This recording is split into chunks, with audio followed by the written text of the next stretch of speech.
भगवान श्री कृष्ण के अनेक नाम हैं। आज मैं आपको एक नाम की कथा सुनाऊंगी। एक गांव में एक किसान था और अपने खेत में खूब काम करता था। उस खेत में एक दिन ब्राह्मण देवता पधारे और ब्राह्मण को देखकर एक किसान ने उनकी बहुत सेवा की। उन्हें भोजन पानी इत्यादि कराया, उन्हें आराम करने की स्थान दी और जाते वक्त ब्राह्मण से ये किसान ने पूछा, हे ब्राह्मण जी, क्या आप मुझे कोई मंत्र सिखा सकते हैं? तो ब्राह्मण ने कहा जी, और एक बहुत ही लंबा चौड़ा संस्कृत मंत्र सुनाया। अब ये साधारण सा किसान कहता है, मुझे ये मंत्र नहीं याद होगा, मैं नहीं कह पाऊंगा, बड़ा कठिन मंत्र है ये, कुछ सरल बताइए। तो साधु जी एक और मंत्र सुनाते हैं, वो भी बड़ा ही कॉम्प्लिकेटेड था, टंग ट्विस्टर की तरह, जो बोल ही नहीं पा रहा था किसान। कहता है ये भी बड़ा कठिन है, मुझसे ये मंत्र नहीं बोला जाएगा, कुछ बहुत सिंपल बता दीजिए ना जो मैं कर पाऊं।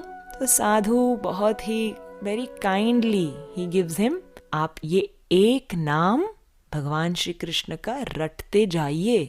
क्या है वो नाम? कृष्ण चंद्र। तो किसान को कह रहा है, बोलो कृष्ण चंद्र, कृष्ण चंद्र। अब जैसे तैसे ये बेचारा किसान कोशिश कर रहा है और कह रहा है कृष्ण चंद्र, कृष्ण चंद्र, अलग अलग तरीके से कोशिश कर रहा है, बड़ी मुश्किल से कह पा रहा है एक शब्द जो भगवान श्री कृष्ण का एक नाम है। कृष्ण चंद्र, कृष्ण चंद्र, कृष्ण चंद्र, कृष्ण चंद्र, कृष्ण चंद्र बोले जा रहा है, बोले जा रहा है। दिन से दोपहर हो गया, सुबह से दोपहर वो यही नाम रटता जा रहा है।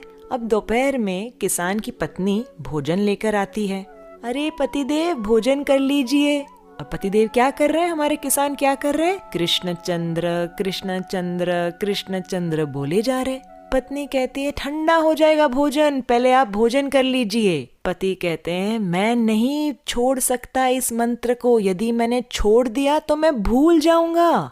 तो पत्नी कहती है okay, I have an idea, आप भोजन पा लीजिए और मंत्र मुझे बता दीजिए, क्या जप रहे हैं आप? मैं जपती रहूंगी, फिर आपका जब भोजन समाप्त हो जाएगा मैं आपको बता दूंगी क्या कहना है। तो किसान अपनी पत्नी को कहता है ठीक है, बोलते रहो कृष्ण चंद्र, कृष्ण चंद्र, कृष्ण चंद्र। पत्नी ने भी हाँ हाँ हाँ ठीक है, मैं बोलती रहूंगी। और वो कहने लगी कृष्ण चंद्र, कृष्ण चंद्र। धीरे धीरे यहाँ चलती गई, वहाँ चलती गई। अरे ये सखी से बात करने लगी, वहाँ उस ग्वाले से बात करने लगी, अरे बीच बीच में मंत्र भी बोल रही थी। किसान अपना भोजन पा रहा है। जैसे ही भोजन समाप्त हो गया, अपने पत्नी से कहता है चलो मुझे बताओ वो क्या शब्द था जो मुझे जप करना है। तो वो कहती है अरे वो शब्द क्या था, हाँ हाँ हाँ हाँ, फिसल चंद्र, फिसल चंद्र। तो किसान साधारण स्वभाव का, अब वो कहने लग रहा है फिसल चंद्र, फिसल चंद्र, फिसल चंद्र, फिसल चंद्र, फिसल चंद्र। ये सुन के वैकुंठ में बैठे भगवान श्री नारायण को हंसी आ गई।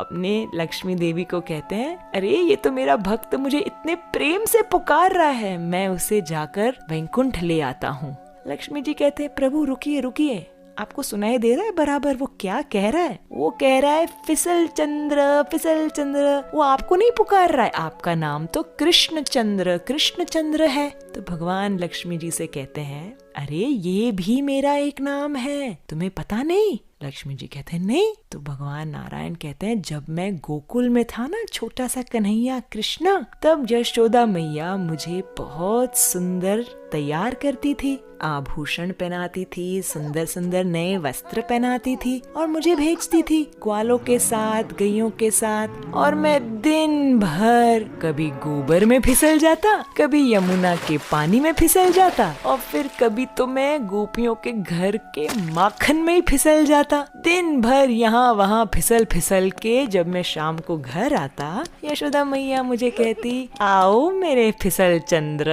आओ मेरे फिसल चंद्र, दिन भर कहाँ कहाँ से फिसलते हुए आ रहे हो, आओ अब थोड़ा नहा धो लो और ढंग के वस्त्र पहन लो। तो ये नारायण जी कहते हैं लक्ष्मी से कि मेरा नाम सही में फिसल चंद्र है और ये किसान मुझे ही पुकार रहा है, मुझे अब जा इसका उद्धार करके आता हूँ। इस प्रकार से भगवान श्री कृष्ण के अनेक नाम और हर एक नाम के पीछे उनकी लीला, उनकी कथा और उनका महत्व है। आज तो मैंने सिर्फ एक सुनाया है, दूसरे नाम का महत्व जानोगे? चलो सुनते हैं अगली कहानी।